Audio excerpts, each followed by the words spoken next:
Pada sekitar 2 abad lalu, beberapa tahun sebelum perang besar berkecamuk di tanah Jawa, ada peristiwa heboh di Keraton Jogja. Rupa-rupanya seorang patih Yogyakarta yang berkuasa harus menerima tamparan dari selop seorang pangeran Diponegoro dengan keras. Apa yang terjadi? Apakah ada kesalahan sangat fatal yang telah dilakukannya? Saatnya kita kembali ke masa lalu, menjelajah sejarah yang jarang ada di buku pelajaran sekolah. Jadi kala itu koloni Hindia Timur baru kembali ke kerajaan Belanda dari tangan kerajaan Inggris. Belanda mendatangkan arus uang yang sangat melimpah dari para penyewa tanah Eropa langsung ke Pulau Jawa. Tapi bukan menjadi sumber kemakmuran rakyatnya, Sang Patih malah menyalahgunakannya untuk memperkaya diri. Sang Patih bahkan rela mengorbankan rakyatnya sendiri untuk ketamakannya. Sungguh sangat mengecewakan. Mendengar cerita itu, ternyata ada satu isu besar yang bersembunyi di baliknya, yaitu korupsi. Ya, sebuah kata yang sangat terkenal. Saat kecil, kita pasti udah tahu dan sering dengar kata-kata ini. Dan semua pasti tahu kalau sesuatu yang buruk akan mengikuti bagi siapa saja yang tergoda melakukannya. Sayangnya, inilah yang kemudian menjadi penyebab kurang pesatnya pembangunan di negara kita, Indonesia. Karena percaya nggak percaya dengan uang yang hilang akibat korupsi, banyak hal yang bisa kita lakukan. Kita bisa membangun jalan tol, rumah sakit standar internasional, dan tentu saja 8 miliar porsi bakso buat tiap orang di dunia. Tapi dibandingkan itu semua, kerugian paling besar justru datang dari rakyat yang tidak percaya pada pemerintahan negaranya. Kenapa bisa begitu? Jadi dengan ketidakadilan di depan hukum dan kemiskinan yang tidak kunjung teratasi, masyarakat akan bersifat skeptis dengan segala peraturan dan kebijakan yang dibuat oleh para pejabat kita. Oke, tapi tenang dulu. Untungnya ada cara ampuh yang sederhana buat mengatasi itu semua, yaitu dengan mengawasi aliran dana negara dan mendukung lembaga-lembaga anti korupsi. Semuanya hanya untuk membentuk pemerintahan yang lebih akuntabel. Karena intinya, menjadi terbuka adalah solusinya. Kalau memang bersih, kenapa harus risih? Mungkin jika pada saat itu Sang Patih tidak tergiur oleh harta dengan merelakan tanah-tanah keraton untuk disewa oleh bangsa Eropa, tetap adil dalam mengurusi permasalahan hukum dan tidak memihak koloni Belanda dibanding rakyatnya, pergolakan karena ketidakpercayaan rakyat pada pemerintahannya tidak akan terjadi, dan mungkin juga Perang Jawa tidak berakhir dengan kekalahan Pangeran Diponegoro karena dikhianati Sang Patih. Dan kita yang ada di masa sekarang pun pasti sudah muak dengan adanya kasus-kasus seperti tiang listrik. Dan seperti biasa, terima kasih.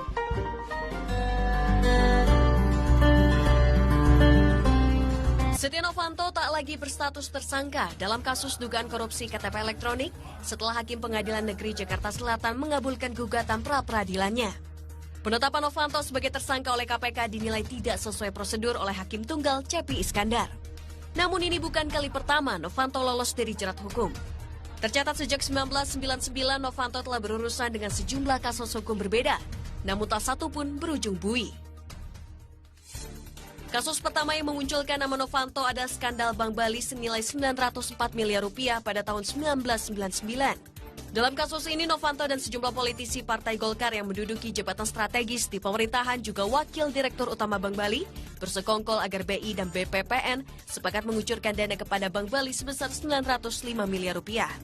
Namun Bank Bali ternyata hanya menerima 40%. Sisanya justru masuk ke rekening perusahaan milik Novanto, PT EGP. Setia Novanto lolos dari jerat hukum setelah Kejaksaan Agung menerbitkan surat perintah penghentian penyidikan atau SP3 tanpa alasan yang jelas pada Juni 2003. Nama Novanto disebut juga oleh mantan bendahara Partai Demokrat, Muhammad Nazarudin, terlibat dalam korupsi pembangunan lapangan tembak Pon Riau 2012. Novanto diduga mengatur aliran dana ke anggota Komisi Olahraga DPR untuk memuluskan pencairan APBN. Meski begitu, Novanto hanya diperiksa sebanyak 2 kali. Novanto membantah semua tuduhan dan lagi-lagi berhasil lolos dari jerat hukum. 16 November 2015, Menteri ESDM saat itu Sudirman Said melaporkan Setia Novanto ke Mahkamah Kehormatan Dewan DPR RI. Novanto tersandung perkara pencatutan nama Presiden Joko Widodo untuk meminta saham PT Freeport Indonesia.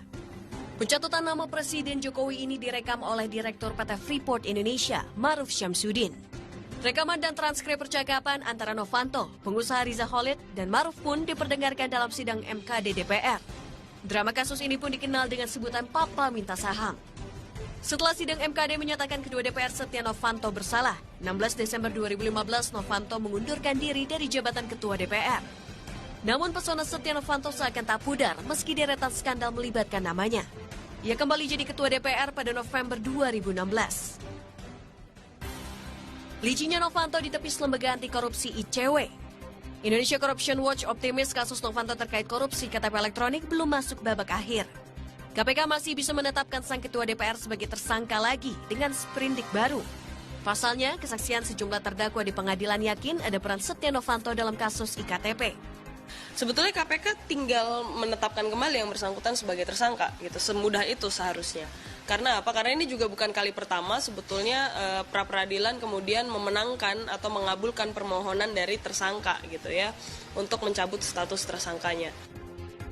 ICW juga minta Mahkamah Agung sesegera melakukan eksaminasi atau pemeriksaan terhadap putusan pengadilan atas dimenangkannya pra-peradilan Novanto atas penetapan status tersangka kasus IKTP agar tidak menimbulkan opini-opini dalam masyarakat.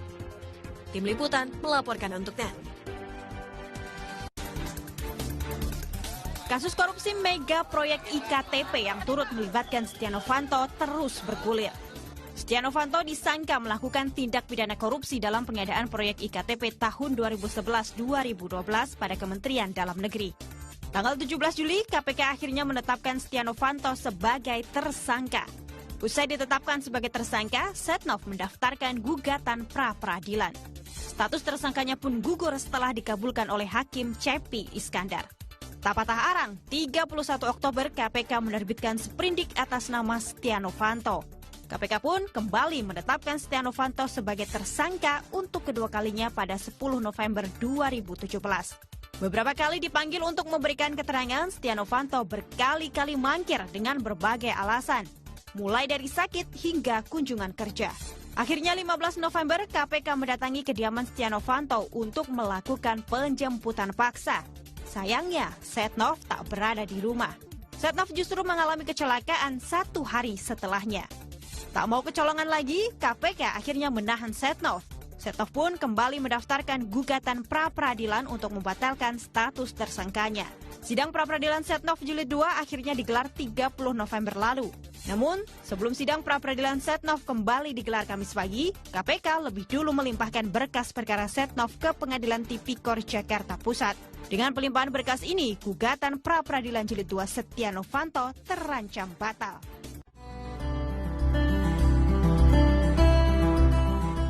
Informasi dari KPK kemudian disadur oleh Detik.com menyampaikan bahwa ini adalah orang-orang yang memang disebut-sebut menerima duit IKTP. Jadi dari BAP, dari beberapa orang yang telah dipanggil, diperiksa oleh KPK termasuk juga terdakwa, hal tersebut dikumpulkan menjadi sebuah acuan dan inilah beberapa gurita nama yang disebutkan menerima fulus dari proyek kita yang selalu kita ambil, IKTP yang selalu ada di dompet kita itu, ada korupsi luar biasa di sana.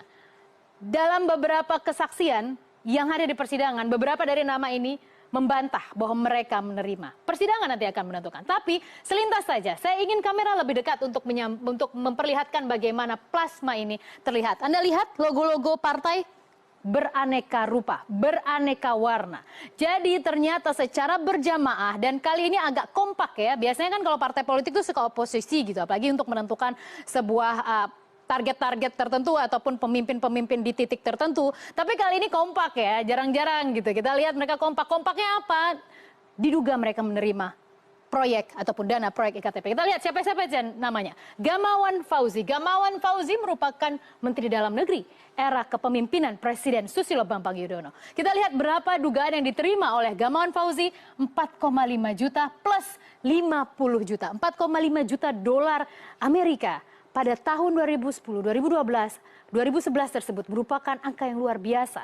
Dan itu hanya untuk satu orang saja diduga diterima oleh Gamawan Fauzi. Lalu selanjutnya adalah nama yang disebut-sebut juga oleh saksi menarik hari ini, yaitu Muhammad Nazarudin, yaitu Melchias Marcus Mekeng. 1,4 juta dolar Amerika. Kalau disebutkan saat ini 500 ribu dolar Amerika ya, jadi lebih kecil lagi lah ya. Tapi menurut KPK sendiri dari beberapa BAP yang kemudian dikumpulkan oleh Detik.com, 1,4 juta dolar Amerika yang diterima oleh Mekeng. satu orang yang menerima itu. Luar biasa ya. Lalu selanjutnya ada Ade Komarudin, $100.000 Amerika. Kemudian kita lihat Nu'man Abdul Hakim, $37.000 Amerika dari, oke, saya sambil sebutkan juga dari partai-partai mana saja. Dua di atas dari Partai Golkar, kemudian dari Partai P3, kemudian kita lihat ada PAN, Teguh Juwarno, ini juga sudah membantah juga di pengadilan, dihadirkan sebagai saksi dan menyatakan bahwa itu merupakan fitnah yang ditujukan pada dirinya, $167.000 Amerika. Kemudian Abdul Malik Haramen, $37.000 Amerika dari PKB. Lalu kita bergeser ke PKS, kita lihat Jazuli Juwaini diduga menerima $37.000 Amerika. Lalu ada Marzuki Ali, salah satu pentolan dari Partai Demokrat, diduga menerima $20 miliar Amerika. Dan satu lagi, tokoh yang juga disebutkan namanya hari ini oleh Muhammad Nazarudin, yaitu Anas Urbaningrum, yang disebutkan $5,5 juta Amerika. Jadi hampir-hampir mirip ya angkanya, kita lihat ya, dari Gamawan Fauzi dan Anas Urbaningrum yang saat itu memenangkan tidak berapa lama. Kemudian ada konvensi pemilihan ketua umum Partai Demokrat, kemudian Anas Urbaningrum menang, dan menurut Nazarudin dalam kesaksiannya bahwa membutuhkan logistik, dana agar menuju proses pemilihan tersebut. Lalu kita bergeser, setelah Partai Demokrat, kita partai yang saat ini memenangkan Presiden Joko Widodo pada tahun 2014 sebagai Presiden Republik Indonesia, Partai Demokrasi Perjuangan. Siapa saja mereka? Oli Dondo Kambe, $1,2 juta Amerika diduga menerima, dan yang sudah menjadi saksi dalam persidangan pekan lalu yaitu Ganjar Pranowo yang saat ini menjabat sebagai Gubernur Jawa Tengah, diduga menerima $520.000 Amerika. Pada saat itu Ganjar Pranowo perannya disebutkan pada saat itu posisinya adalah sebagai Wakil Ketua Komisi 2 DPR RI. Dan kita lihat selanjutnya ada lagi yang saat ini menjadi Menteri, Yasona Lauli, $80.000 Amerika. Jadi ada partai yang saat ini mengusung Presiden Joko Widodo, ada juga partai yang lain. Jadi multi partai tampaknya ini ya. Kali ini agak kompak yang saya sebutkan tadi ya. Beberapa waktu lalu sejumlah kasus korupsi cukup menyita perhatian publik seperti kasus Hambalang dengan kerugian mencapai 2,5 triliun rupiah dan kasus Bank Senturi yang diduga membuat kerugian negara hingga 6,7 triliun rupiah. Kali ini Indonesia dihebohkan dengan terbongkarnya korupsi proyek KTP elektronik yang menimbulkan kerugian negara hingga 2,3 triliun rupiah. Kerugian 2,3 triliun rupiah jika dianalogikan sebenarnya bisa menutupi hal-hal sebagai berikut. Simak ulasannya.